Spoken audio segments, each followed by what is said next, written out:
have a very sick neighbor. It's not a neighbor, but it's close to a neighbor. And that's Venezuela. It's very sick. Colombia is very sick too, run by a sick man who likes making cocaine and selling it to the United States. And he's not going to be doing it very long, let me tell you. He's not doing it very long. He has cocaine mills and cocaine factories.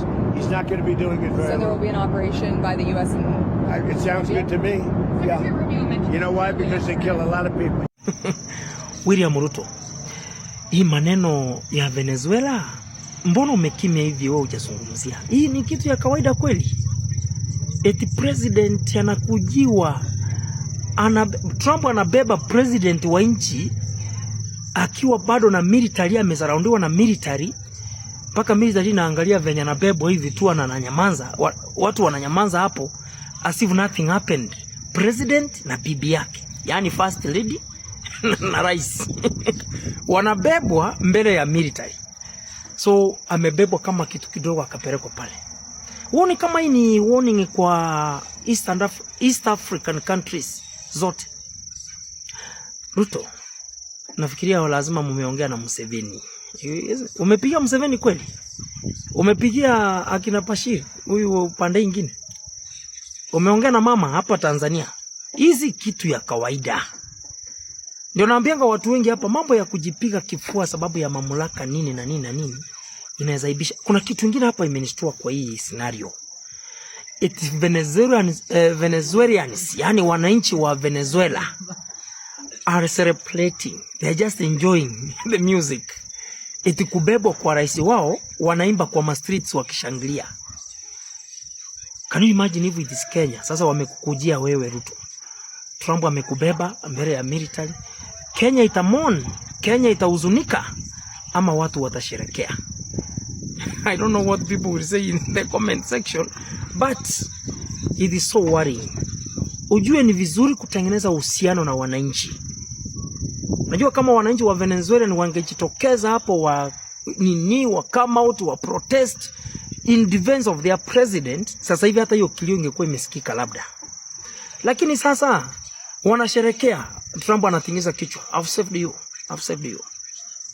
I have provided a solution in Venezuela. How about Kenya? What is your relationship and the people you lead?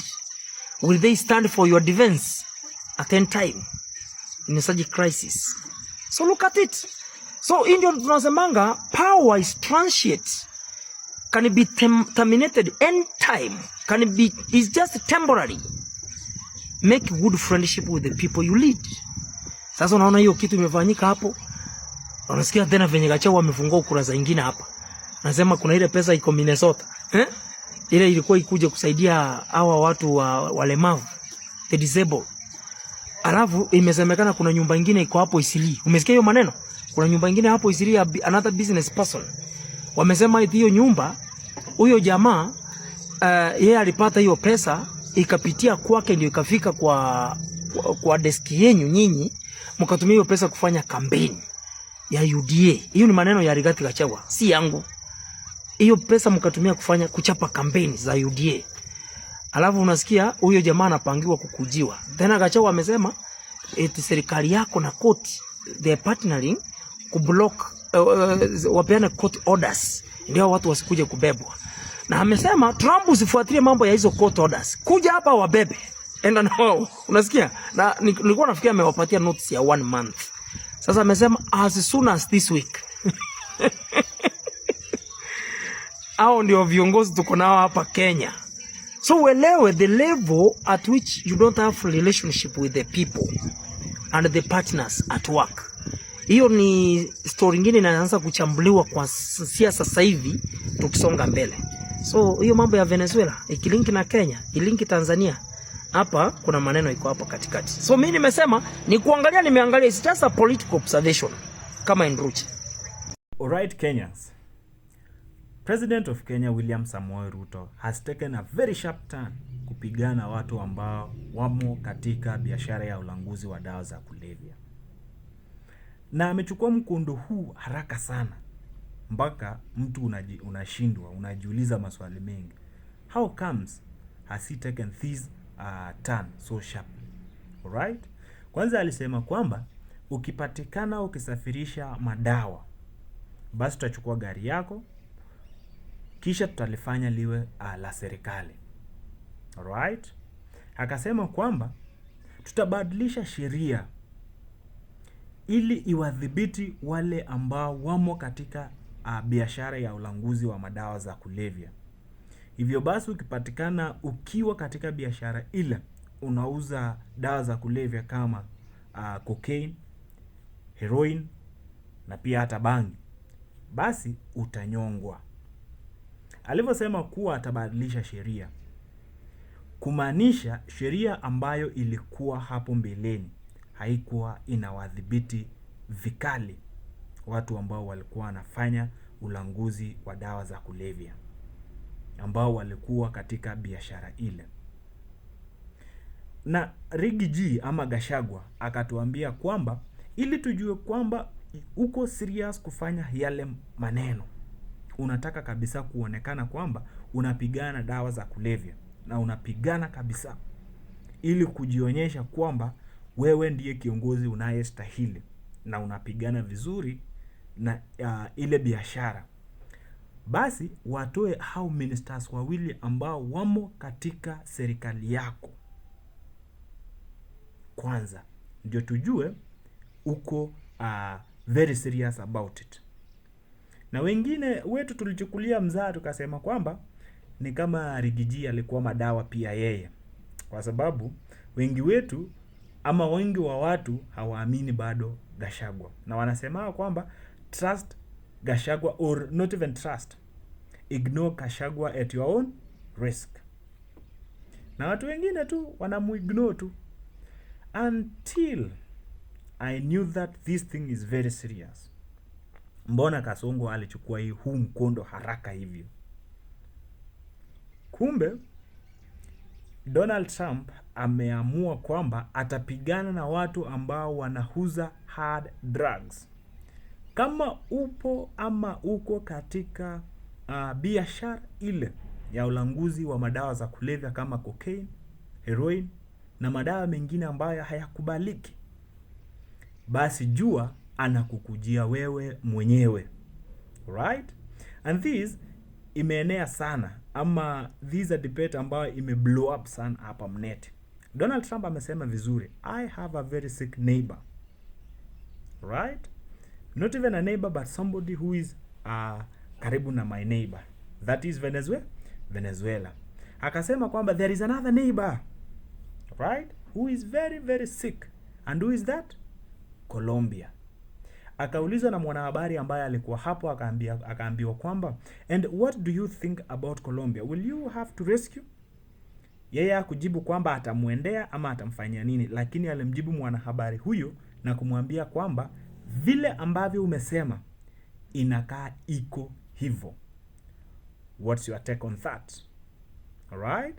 So which means Donald Trump ako ile operesheni ya kupigana watu wote ambao wamo katika biashara ya ulanguzi wa dawa za kulevya. Na Rigathi Gachagua amesema kwamba wapo watu ambao wamo serikalini ambao wanafanya yale biashara ama ile biashara. Basi hapo nyuma tunajua kwamba KTN, ilikuwa KTN? Naam, KTN iliweza ikapeperusha ile documentary. Was it KTN or NTV? One of them. Ilipeperusha hiyo documentary ikisema kwamba biashara mingi za madawa za kulevya zinapitia humu nchini. Bas, hilo ni that is a very good evidence that makes Donald Trump to go for someone. I don't know who is going for him or her, but Donald Trump has declared the war against all drug barons who are in the businesses. So, mi sisemi Kasongo anakujiwa ama sisemi nani anakujiwa, but let's listen venye Wakenya wanasema. Tusikize maoni ya Wakenya. So guys, I have seen your president has just said that atabadilisha sheria ili aweze kudeal na watu wenye wanauza drugs, sijui cocaine, sijui heroin. And I'm just curious. Hatuna sheria inadili na watu kama hao. Why do we need kubadilisha sheria? Why do we need